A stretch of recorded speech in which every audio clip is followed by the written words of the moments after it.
Shalom, Lakam, Carl, Yashara El. Welcome back to another video. How's your peace, Israel? We are actually, no, we're in chapter 24. I think I put 23, but we're actually in chapter 24 of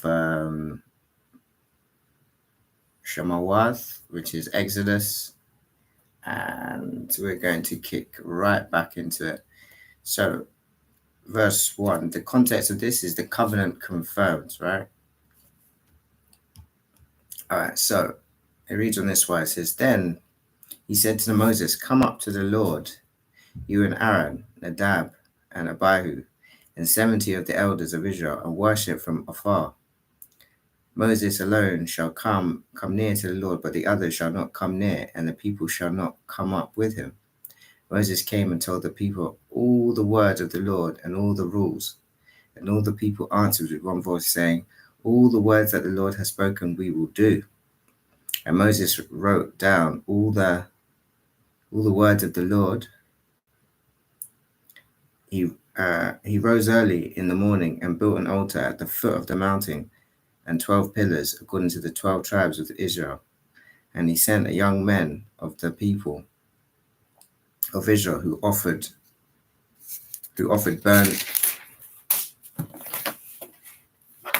burnt offerings and sacrificed peace offerings of oxen to the Lord. And Moses took half of the blood and put it in basins, and half of the blood he threw against the altar. Then he took the book of the covenant and read it in the hearing of the people. And they said, All that the Lord has spoken we will do, right? And we will be obedient. And Moses took the blood and threw it on the people and said, Behold, the blood of the covenant that the Lord has made with you in accordance with all these words. Then Moses and Aaron, Nadab and Abihu, and 70 of the elders of Israel went up, and they saw the God of Israel. There was under his feet, as it were, a pavement of sapphire stone, like the very heavy for clearness. And he did not lay his hands on the chief men of the people of Israel. They beheld God and ate and drank. The Lord said to Moses, Come up to me on the mountain and wait there, that I may give you the tablets of stone, with the law and the commandment which I have written for their instruction. So Moses rose with the assistant Joshua, and Moses went up into the mountain of God, and he said to the elders, Wait here for us until we return to you. And behold, Aaron and Hur, are with you. Whoever has a dispute, let him go to them. Then Moses went up from the mountain, and the cloud covered the mountain. The glory of the Lord dwelt on Mount Sinai, and the cloud covered it 6 days. And on the seventh day he called to Moses out of the midst of the cloud. Now the appearance of the glory of the Lord was like a devouring fire on the top of the mountain in the sight of the people of Israel. Moses entered the cloud and went up on the mountain, and Moses was on the mountain 40 days and 40 nights. Anyone who's seen the video that's on my Instagram, it shows you the actual real place where Mount Sinai is, and it actually shows you it's in Saudi Arabia, and you'll see that the actual mountaintop is actually black. It's like burnt black. So he even adds more evidence to prove that that is the real Mount Sinai. The place that they call Mount Sinai at the moment, is kind of depicted between Egypt and Israel, and it's not very clear which mountain it is, but this one is very clear, and it also links to how they've actually left the Mitzrayim and the route that they took in order to cross the Red Sea. We're in chapter 25, contributions for the sanctuary. It says, The Lord said to Moses, Speak to the people of Israel that they take for me a contribution.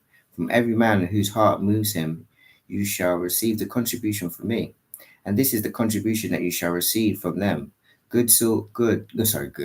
Gold, silver and bronze, blue and purple and scarlet yarns, and fine twined linen, goat's hair, tanned rams, goat skins, acai wood, oil for the lamps, and spices for the anointing, oil and for the fragrant incense, onyx stones and stones for setting for the ephod and for the breastplate, and let them make me a sanctuary, that I may dwell in their midst. Exactly as I show you concerning the pattern of the tabernacle and of all its furniture, so you shall make it. Next context is the Ark of the Covenant. It says, they shall make an ark of assai wood. 2 cubits and half shall be its length, a cubit and a half its breadth, a cubit and a half its height. You shall overlay it with pure gold inside, and outside you shall overlay it, and you shall make it a molding of gold around it. You shall cast 4 rings of gold for it, and put them in its 4 feet, 2 rings on one side and 2 rings on the other side. You shall make poles of assai wood and overlay them with gold, and you shall put the poles into the rings on the side of the ark to carry the ark by them. The poles shall remain in the ring of the ark; they shall not be taken from it. And you shall put into the ark the testimony that I shall give you. You shall make a mercy seat of pure gold, 2 cubits and half shall be its length, and a cubit and a half its breadth. You shall make 2 cherubim of gold, of hammered work shall you make them on the 2 ends of the mercy seat. Make 1 cherub on one end and 1 cherub on the other end. Of one piece with the mercy seat shall you make the cherub on its 2 ends. The cherub shall spread out their wings above, overshadowing the mercy seat with their wings, their faces one to another. Towards the mercy seat shall the faces of the cherub be. And you shall put the mercy seat on the top of the ark, and in the ark you shall put the testimony that I shall give you. There I will meet with you, and from above the mercy seat, from between the 2 cherub that are on the ark of the testimony, I will speak with you about all that I will give you in commandment for the people of Israel. So this is the Ark of the Covenant is an important piece of kit. It's like a position in which, the Father's order would communicate with him, with the children of Israel. It says the table for bread. It says, you shall make a table of assai wood. 2 cubits shall be its length, a cubit its breadth, and a cubit and a half its height. You shall overlay it with pure gold, and make a molding of gold around it. And you shall make a rim around it, hand breadth wide, and a molding of gold around the rim. And you shall make for it 4 rings of gold, and fasten the rings to the 4 corners at its 4 legs. Close to the frame the rings shall lie as holders for the poles to carry the table. You shall make the poles of assai wood, and overlay them with gold, and the table shall be carried with these. And you shall make its plates and dishes for incense, and its flagons and bowls with which to pour drink offerings. You shall make them of pure gold, and you shall set the breadth of the presence of the table before me regularly. Okay? Next context, the golden lampstand. It says, you shall make a lampstand of pure gold. The lampstand shall be made of hammered work. Its base, its stem, its cups, its calyxes, I guess, and its flower shall be of one piece with it. And there shall be 6 branches going out of its sides, 3 branches of the lampstand on one side, and 3 branches of the lampstand on the other side of it. This is the menorah, as they class it. 3 cups made like almond blossoms, each with calyx and flower on one branch, and 3 cups made like almond blossoms, each with calyx and flower on the other branch. So for the 6 branches going out of the lampstand, and on the lampstand itself there shall be 4 cups made like almond blossoms, with their calyxes and flowers, and a calyx of one piece with it under each pair of the 6 branches going out for the lampstand. Their calyxes and their branches shall be of one piece with it, the whole of it a single piece of hammered work of pure gold. You shall make 7 lamps for it, and the lamps shall be set up so as to give light on the space in front of it.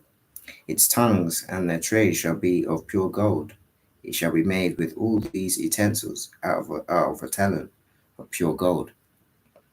And see that you make them after the pattern for them, which is being shown you on the mountain. Okay, so these are the some of the items that are, attributed to the office of the priesthood. Now we're going to actually deal with the tabernacle here. This is chapter 26. It says, moreover, you shall make the tabernacle with 10 curtains of fine twined linen and blue and purple scarlet yarns. You shall make them of cherubim. skillfully worked into them. The length of each curtain shall be 28 cubits, and the breadth of each curtain curtain 4 cubits. All the curtains shall be the same size. 5 curtains shall be coupled to one another, and the other 5 curtains shall be coupled to one another. And you shall make loops of blue on the edge of the outermost curtain in the first set. Likewise, you shall make loops on the edge of the outermost curtain in the second set. 50 loops you shall make on one curtain. 50 loops you shall make on the edge of the curtain that is in the second set. The loops shall be opposite one another, and you shall make 50 clasps of gold, couple the curtains one to another with the clasps, so that the tabernacle may be a single whole. You shall also make curtains of goat's hair for a tent over the tabernacle. 11 curtains shall you make. The length of each curtain shall be 30 cubits, and the breadth of each curtain 4 cubits. 11 curtains shall be the same size. You shall couple 5 curtains by themselves, and 6 curtains by themselves. And the 6th curtain you shall double over the front of the tent. You shall make 50 loops on the edge and the edge of the curtain that is outermost in one set, and 50 loops on the edge of the curtain that is outermost in the second set. And you shall make 50 clasps of bronze, and put the clasps into the loops, and couple the tent together, that it may be a single whole. And the part that remains of the curtains of the tent, the half curtain that remains, shall hang over the back of the tabernacle. And the extra that remained in the length of the curtains, the cubit on the one side and the cubit on the other side, shall hang over the sides of the tabernacle on this side and that side to cover it. And you shall make for the tent a covering of tanned ram skins and a covering of goat skins on top. You shall make upright frames for the tabernacle of assai wood. 10 cubits shall be the length of a frame, and a cubit and a half the breadth of each frame. There shall be 2 tenons in each frame for fitting together. So shall you do for all the frames of the tabernacle. You shall make the frames for the tabernacle, 20 frames for the south side, and 40 bases of silver you shall make under the 20 frames. 2 bases under one frame for its 2 tenons, and 2 bases under the next frame for its 2 tenons. And for the second side of the tabernacle, on the north side, 20 frames, and their 40 bases of silver, 2 bases under one frame, and 2 bases under the next frame. And for the rear of the tabernacle, westward you shall make 6 frames, and you shall make 2 frames for corners of the tabernacle in the rear. They shall be separate beneath, but joined at the top, at the first string. Thus shall it be with both of them, and they shall form the 2 corners. And there shall be 8 frames with their base of silver, 60 bases, 2 bases under one frame, and 2 bases under another frame. You shall make bars of assai wood, 5 for the frames of one side of the tabernacle, and 5 bars for the frames of the other side of the tabernacles. And the 5 bars for the frames of the side of the tabernacle at the rear westward. The middle bar halfway up the frames shall run from end to end. You shall overlay the frames with gold, and shall make their rings of gold for holders for the bars. And you shall overlay the bars with gold. Then you shall erect the tabernacle according to the plan for it that you were shown on the mountain. And you shall make a veil of blue and purple and scarlet yarns and fine twined linen. It shall be made with cherubim skillfully worked on it, and you shall hang it on 4 pillars of assai overlaid with gold, with hooks of gold on 4 bases of silver. And you shall hang the veil from the clasps, and bring the ark of the testimony in there within the veil, and the veil shall separate for you the holy place from the most holy. Okay. You shall put the mercy seat on the ark of the testimony in the most holy place, and you shall set the table outside the veil, and the lampstand on the south side of the tabernacle opposite the table. And you shall put the table on the north side. You shall make a screen for the entrance of the tent of blue and purple and sky yarns and fine twined linen and embroidered with needlework. And you shall make for the screen 5 pillars of assay and overlay them with gold. Their hook shall be of gold, and you shall cast 5 bases of bronze for them. Now, just while we're just here, seeing as we are actually talking about the tabernacle, I just wanted to actually show you.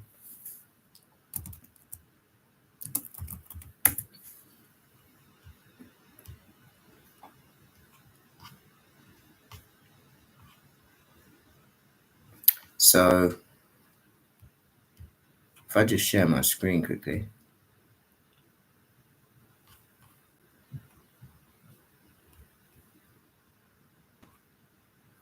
Okay, so if we go to here, we see Telerad, right? Now, some of you obviously may know about the fact that I've gone on long, spoken about this a lot. You know, we've got this place called Telerad, which typically is in,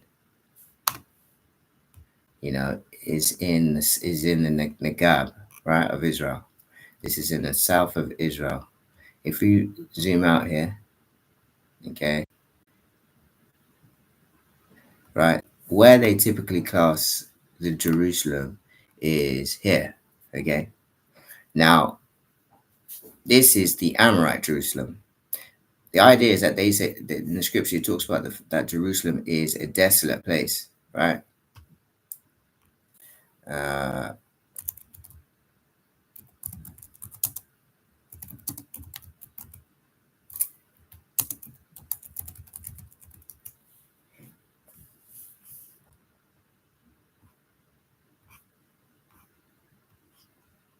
Look, we can read it here in Jeremiah. It says, look, I will take up a weeping and wailing for the mountains, a dirge over the wilderness pasture, for they have been scorched, so no one passes through, and the lowing of cattle is not heard.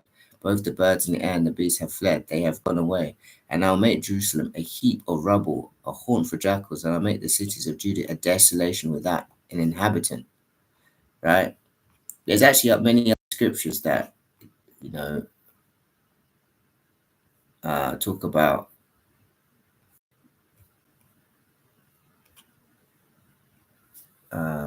like I said, I think there's another one because I think it's a waste.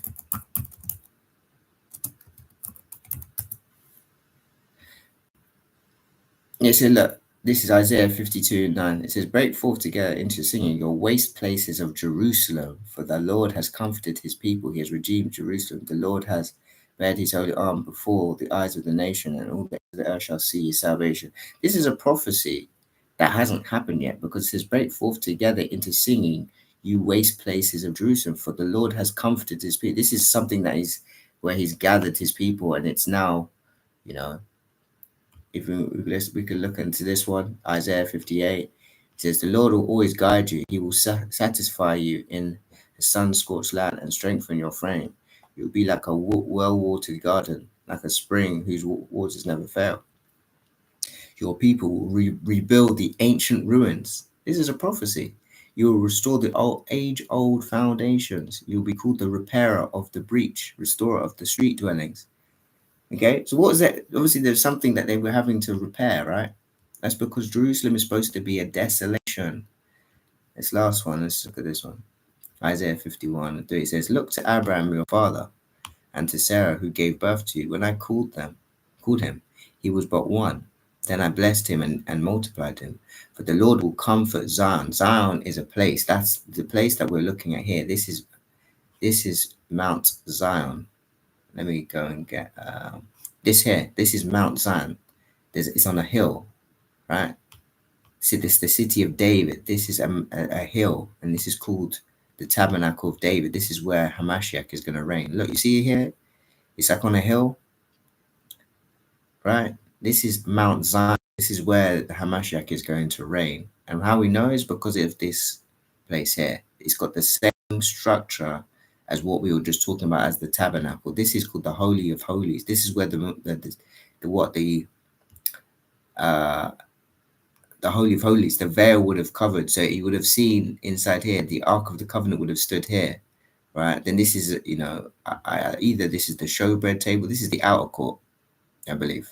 That's the veil. This is the inner court area, and then this is the outer court area, I believe. And this is where you have the showbread table, and this is also where the altar is. You do sacrifices, right? So this is all here. This is all the area of which the priest would be operating, and only the high priest would be able to go in the Holy of Holies, which is this area, this small little area here, right? And it reads like this. If you went to Israel now and read this little area here, this little plaque here, you would see it explains the Holy of Holies, right? Look, it's even showing you a bit more about the Telluride temple. Look at that. Look, Holy of Holies, that's the area here, the altar, right? Playing upon tables. So what's the issue? Well, I'm telling you that the idea is that they say that this Jerusalem is the one that Hamas is coming back to, but this is the Amorite Jerusalem.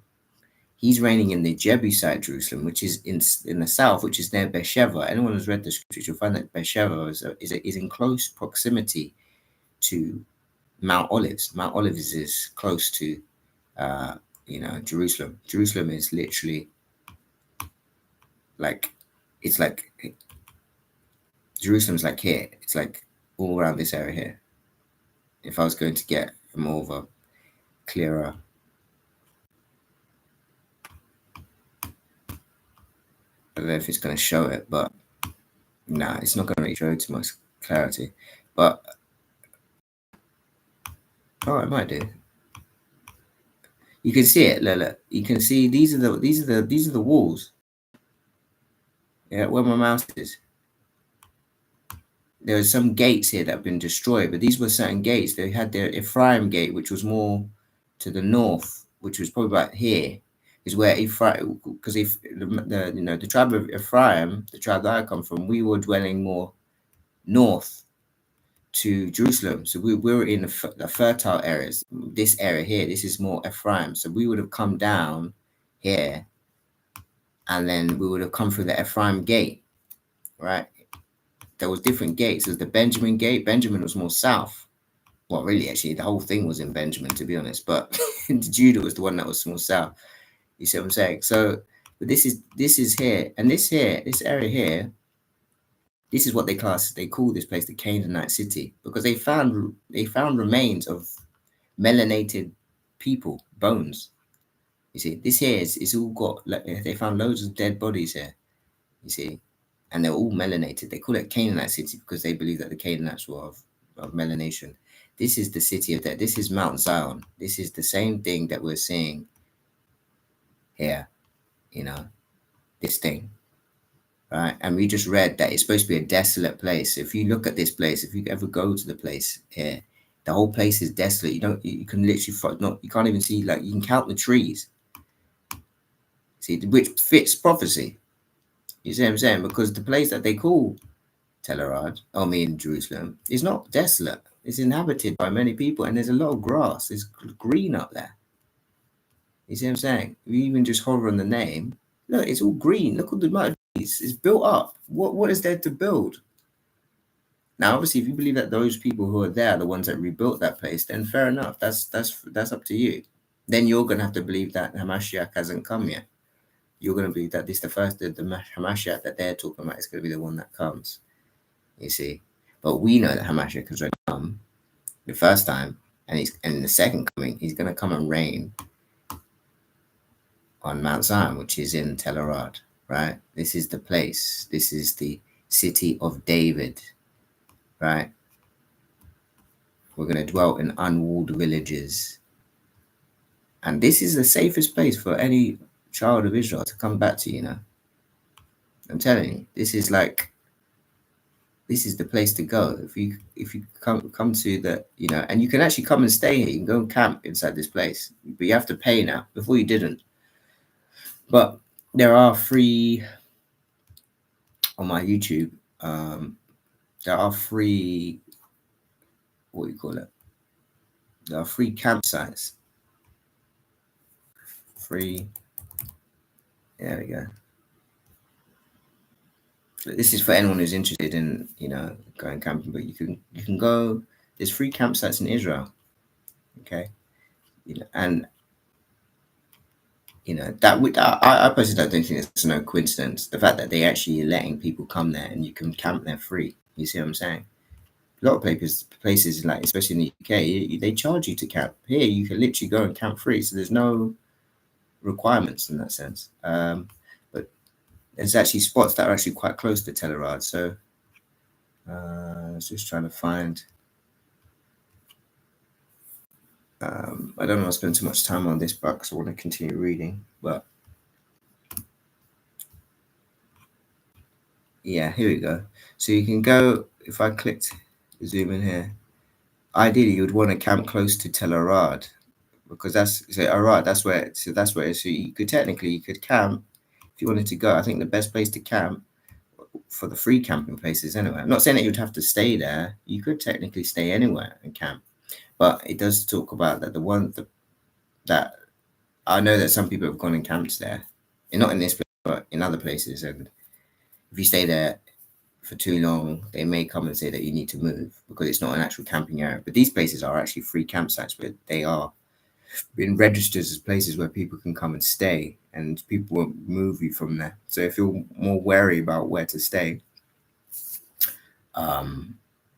then this would be an ideal place. This place called Wadi, it's called Wadi Zalim. You see, you can have campfire and you can have pets there. If you had a motorhome, it's perfect for you. You just come and stay there, stay in your motorhome, and then you can go and travel the land. It's free of charge, 24 hours, 7 days a week. Look, I personally don't think this is I think this is a serious blessing by the Father. Like this is literally for people to come back. It's like welcoming you back. You see what I'm saying? And if you've got your own way of making your own money, why would you need to care about anything else? You don't need to go and get a job there. If you've got your own YouTube channel, you make money from YouTube, just go there and stay and make your money on your YouTube. You see? So yeah, that's just something I just wanted to point out. Let's go back to what we're reading. So that was because we were reading about the tabernacle. We're going to go to chapter 27. The bronze altar. It says, you shall make the altar of the sayyi wood 5 cubits long and 5 cubits broad. The altar shall be square, and its height shall be 3 cubits. You shall make horns for it on its 4 corners. Its horn shall be of one piece with it, and you shall overlay it with bronze. You shall make pots for it to receive its ashes, and shovels, and basins, and forks, and fire pans. You shall make all its utensils of bronze. You shall also make for it a grating and network of bronze. And on the net you shall make 4 bronze rings at its 4 corners. And you shall set it under the ledge of the altar so that the net extends halfway down the altar.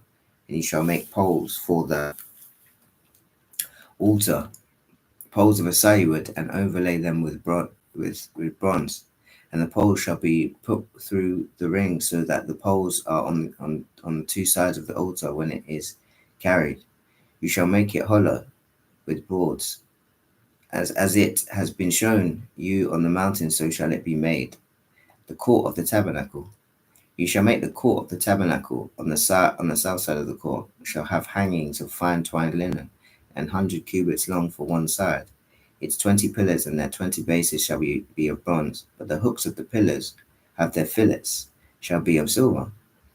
And likewise for its length on the north side there shall be hangings 100 cubits long. Its pillars 20 and their bases 20 of bronze, but the hooks of the pillars and their fillets shall be of silver. And for the breadth of the court on the west side there shall be hangings for 50 cubits, with 10 pillars and 10 bases. The breadth of the court on the front to the east shall be 50 cubits. The hangings for the one side of the gate shall be 50 cubits, with their 3 pillars and 3 bases. On the other side, the hangings shall be 15 cubits, with their 3 pillars and their 3 bases. For the gate of the court there shall be a screen 20 cubits long, of blue and purple and scarlet yarns and fine twined linen, embroidered with needlework. It shall have 4 pillars, and with them 4 bases. All the 4 pillars around the court shall be filleted with silver. Their hook shall be of silver, and their bases of bronze. The length of the court shall be 100 cubits, the breadth 50, and the height five cubits, with hangings of fine twined linen, and bases of bronze. All the utensils of the tabernacle for every use, and all its pegs, and all the pegs of the court shall be of bronze. You shall command the people of Israel that they bring to you pure beaten olive oil for the light, that a lamp may regularly be set up to burn in the tent of the meeting, outside the veil that is before the testimony. Aaron and his sons shall tend it from evening to morning before the Lord. It shall be a statute forever, to be observed throughout their generations by the people of Israel. Okay, let's continue. The priest's garments. Chapter 28. It says, Then bring near you Aaron your brother and his sons with him from among the people of Israel to serve me as priests. Aaron's sons, Nadab, Abihu, Eleazar, and Ithamar. And you shall make holy garments for Aaron your brother. For glory and for beauty you shall speak to all the skillful, whom I have filled with a spirit of skill, that they may make Aaron's garments to consecrate him for my priesthood. These are the garments that they shall make: a breastplate on an ephod, a robe, a coat of checkerwork, a turban, and a sash. They shall make holy garments for Aaron your brother and his sons to serve me as priests. They shall receive gold, blue, and purple, and scarlet yarns, and fine twined linen. And they shall make the ephod of gold, of blue, and purple, and scarlet yarns, and fine twined linen, skillfully worked. It shall have 2 shoulder pieces attached to its 2 edges, so that it may be joined together, and the skillfully woven band on it shall be made like it, and be of one piece with it, and of gold, blue, and purple, and scarlet yarns, and fine twined linen. You shall take 2 onyx stones and engrave on them the names of the sons of Israel, 6 of their names on the one stone, and the names of the remaining 6 on the other stone, in the order of their birth. As a jeweler engraves signets, so shall you engrave the 2 stones with the names of the sons of Israel. You shall enclose them in settings of gold filigree, and you shall set the 2 stones on the shoulder pieces of the ephod as stones of remembrance for the sons of Israel. And Aaron shall bear their names before the Lord on his 2 shoulders for a remembrance. And he shall make settings of the gold filigree, and 2 chains of pure gold, twisted like cords, and you shall attach the cord chains to the settings. You shall make a breastplate of judgment in skilled work. In the style of the ephod you shall make it of gold, blue, and purple, and scarlet yards, and fine twined linen shall you make it. It shall be square and double, a span its length, and a span its breadth. You shall set it in 4 rows of stones. A row of sardius, topaz, and carbuncle shall be the first row. In the second row, an emerald, a sapphire, and diamond. And a third row of jacinth, an agate, and an amethyst. In the fourth row, a beryl, an onyx, and a jasper. They shall be set in gold filigree. There shall be 12 stones with their names according to the names of the sons of Israel. They shall be like signets, each engraved with its name, for the 12 tribes. You shall make for the breastplate twisted chains like cords and pure gold. And you shall make for the breastplate 2 rings of gold, and put the 2 rings on the edges of the breastplate. And you shall put the 2 cords of gold in the 2 rings at the edges of the breastplate. The two ends of the 2 cords you shall attach to the 2 settings of filigree, and so attach it in front to the shoulder pieces of the ephod. You shall make 2 gold rings and put them at the 2 ends of the breastplate on its inside edge next to the ephod. And you shall make 2 rings of gold and attach them in the front to the lower part of the 2 shoulder pieces of the ephod, and its seam above the skillfully woven band of the ephod. And they shall bind the breastpiece by its rings to the rings of the ephod with a lace of blue, so that it may lie on the skillfully woven band of the ephod, so that the breastplate shall not come loose from the ephod. So Aaron shall bear the names of the sons of Israel in the breastplate of judgment on his heart, when he goes into the holy place, to bring them to regular remembrance before the Lord. And in the breastplate of judgment you shall put the Urim and the Thummim, and they shall and they shall be on Aaron's heart when he goes in before the Lord. Thus Aaron shall bear the judgment, of the people of Israel on his heart before the Lord regularly. So this is the high priest that he's the one that made atonement for us. See, the Day of Atonement was one day of the year where Aaron made atonement for the sins of Hamashiach, for the sins of Israel. Now, obviously, if you reject the Hamashiach, then you need yourself a high priest to make atonement for your sins, right? Because that's what you're doing, really. And you need a high priest to be taking your sacrifices every month for the sins that you commit every month, right?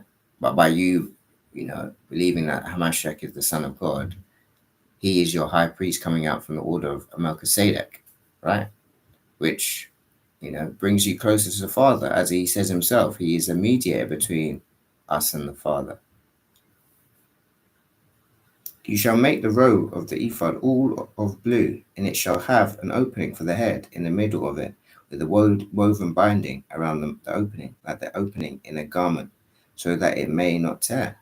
On its hem you shall make pomegranates of blue and purple and scarlet yarns around its hem, with bells of gold between them, a golden bell and a pomegranate, a golden bell and a pomegranate around the hem of the robe. And it shall be on Aaron when he ministers, and its sound shall be heard when he goes into the holy place before the Lord, and when he comes out, so that he does not die. You shall make a plate of pure gold and engrave on it, like the engraving of a signet, holy to the Lord. And you shall fasten it on the turban by a cord of blue. It shall be on the front of the turban. It shall be on Aaron's forehead, and Aaron shall bear any guilt from the holy things that the people of Israel consecrate as their holy gifts. It shall regularly be on his forehead, that they may be accepted before the Lord. You shall weave the coat in checker work of fine linen, and you shall make a turban of fine linen, and you shall make a sash embroidered with needlework. And Aaron's sons, you shall make coats and sashes and caps. Then you shall make them for glory and beauty.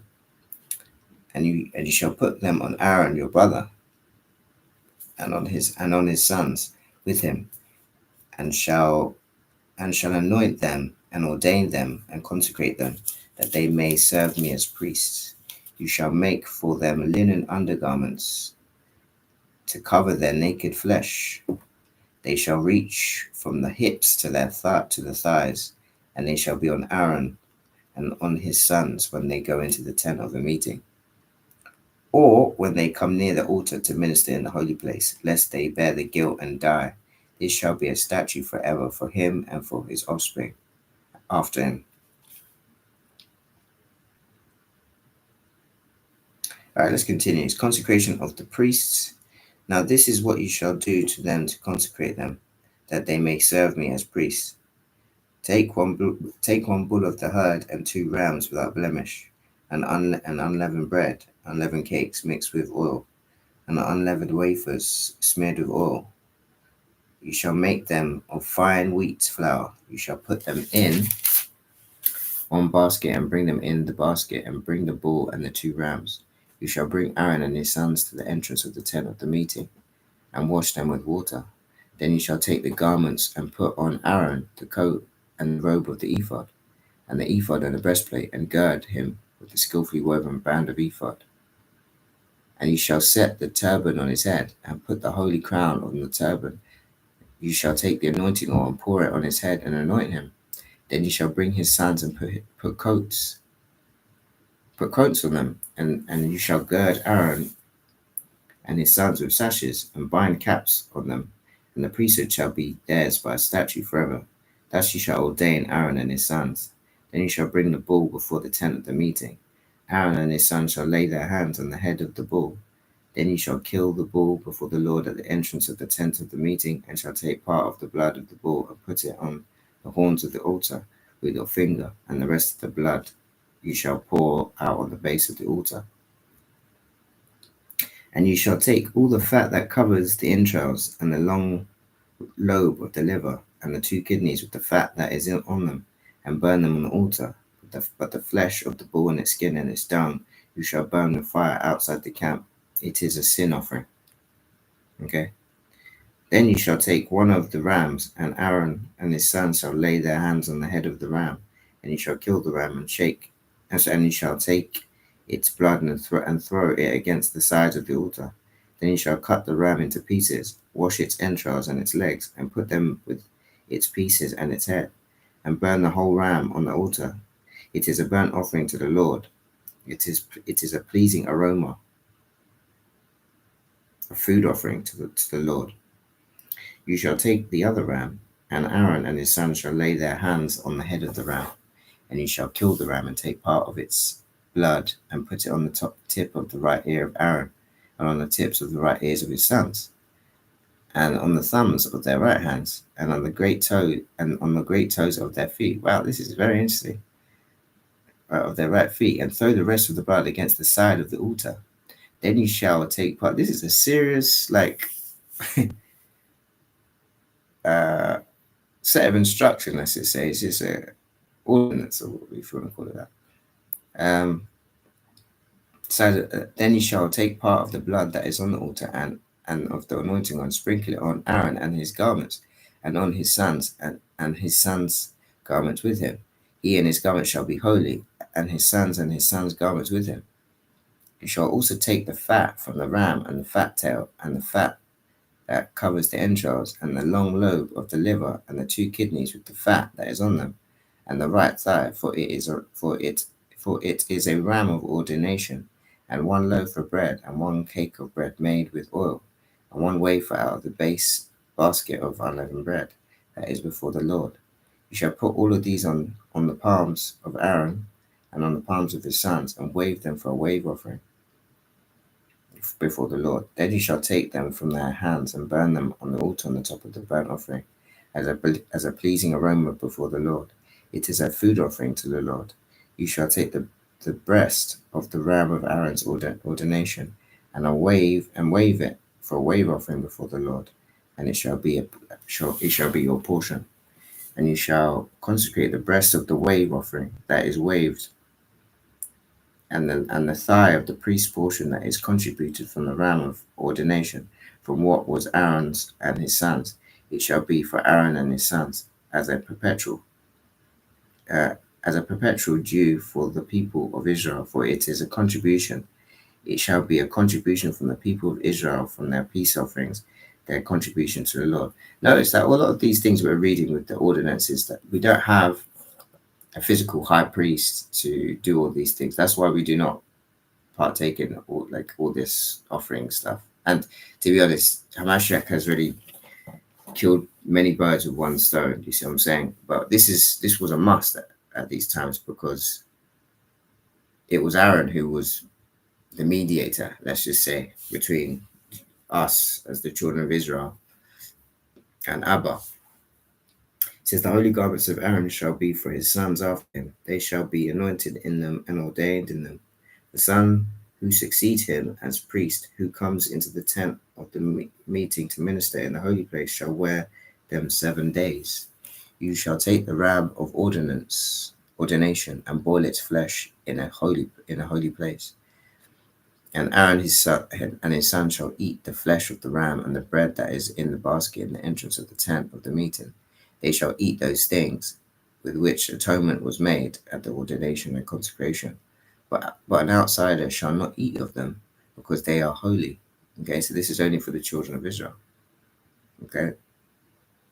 Wow, well, hold on. It says, and Aaron and his son shall eat the flesh of the ram and the bread that is in the basket of the entrance of the tent. They shall eat of these things which atonement was made. Okay.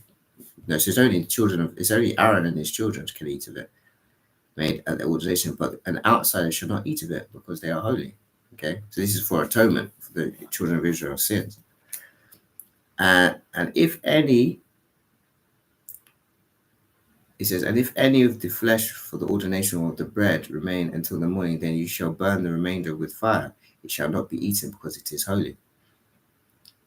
Thus you shall do to Aaron and to his sons according to all that I have commanded you. Through the 7 days shall you ordain them, and every day you shall offer a bull as a sin offering for atonement. Also you shall purify the altar when you make atonement for it. You shall anoint it to consecrate it. 7 days you shall make atonement for the altar and consecrate it, and the altar shall be most holy. Whatever touches the atonement, whatever touches the altar shall become holy. Now this is what you shall offer on the altar: 2 lambs a year old, day and day regularly. 1 lamb you shall offer in the morning, and the other lamb you shall offer at twilight. And with the first lamb 1/10 measure of fine flour mingled with 1/4 of hin of beaten oil, and 1/4 of hin of wine for a drink offering. The other lamb you shall offer at twilight, and shall offer with it a grain offering and its drink offering as in the morning for a pleasing aroma, a food offering to the Lord.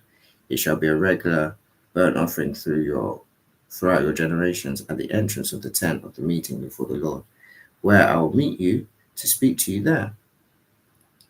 There I will meet with the people of Israel, and it shall be sanctified by my glory, and I will consecrate the tent of the meeting of the altar. Aaron also and his sons I will consecrate to serve me as priests, and I will dwell among the people of Israel, and I'll be their God, and they shall know that I am the Lord their God, who brought them out of the land of Egypt, and I'll dwell among them, and I am their Lord their God. Right, we're going to stop there. This is chapter 29 of the book of Exodus. It's a bit meaty, don't get me wrong, because it's dealing with the ordinances and the setup of the priesthood and how they are supposed to how they are being ordained as ministers, right? Also, I don't think it was actually making atonement for Israel. I think it was making atonement for the lineage of Aaron. Yeah, it's consecrated. This was dealing with the consecration of the priests. So Aaron and his sons, for them to be ministers to the Father, they had to get themselves pure. I mean, they have to be sanctified with blood of innocent animals, right? So it talks about in the scriptures that without the shedding of blood, there's no remission of sin. So obviously, Aaron they are, even though they don't know what sins they're committing, there are things that are happening in the day that they may not necessarily be aware of, but they are committing sins. So even thoughts and things like this. At the time of Adam, when he was in the beginning, certain thoughts wouldn't have been accessible for him. But the fact that he ate from the tree, now he had access to think evil things. You see what I'm saying? So now we're also all in that same declining of DNA where we have access to evil thoughts. And, it's a shame, but that's what Hamashiach has done. He's come to bring us back to,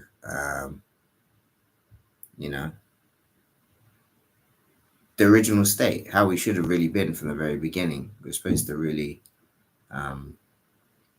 be operating in the spirit. Now obviously the one thing that he did bring back is that on the second resurrection we'll get a new body. That's the same body that Adam had in the beginning. You see what I'm saying? So it's all trying to bring things back to how it used to be or how it was going to be. And it's it's only through Hamashiach that this stuff has been possible. From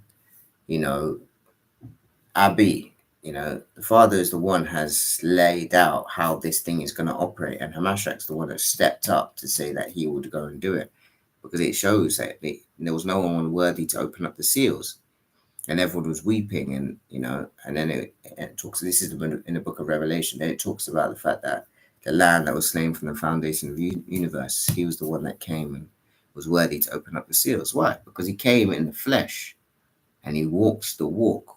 He observed Torah. And he was innocent, yet he still died on the behalf of many, so that he could be that ultimate sacrifice. Because that's what the Father set up. The Father's one that put that rule out, that if in order for us the children of Adam to be redeemed, this is what needs to take place. Who's going to do it? And Hamashiach was the one that was willing to step up to do so, right?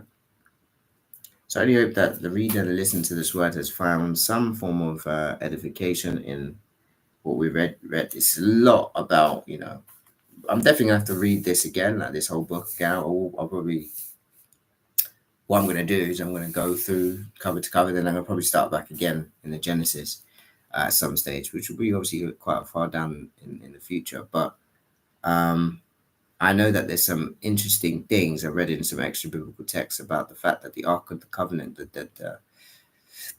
the actual dimensions actually measure up to something like 5,500, which actually is in direct connection with the amount of years it was going to be till Hamashiach would come after Adam died. You see, I think even when he's died, it was 5,500 years since he was born.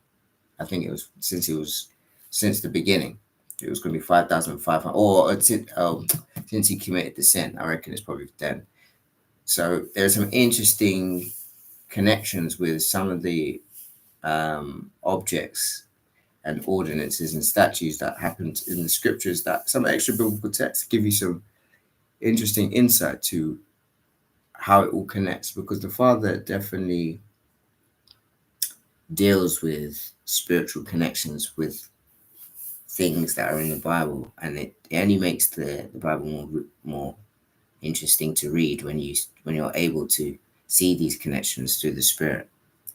So I'm going to end it here, and I might come back with another video. It's Fridays. I'm not doing much, so I may come back with another video in an hour or so. So may Yahweh bless you. May Yahweh keep you. May Yahweh shine his face upon you. May Yahweh be gracious to you. May Yahweh lift up his countenance upon you, and may Yahweh grant you everlasting peace in Yahshua. Sorry, Hamashiach's name I pray. Selah.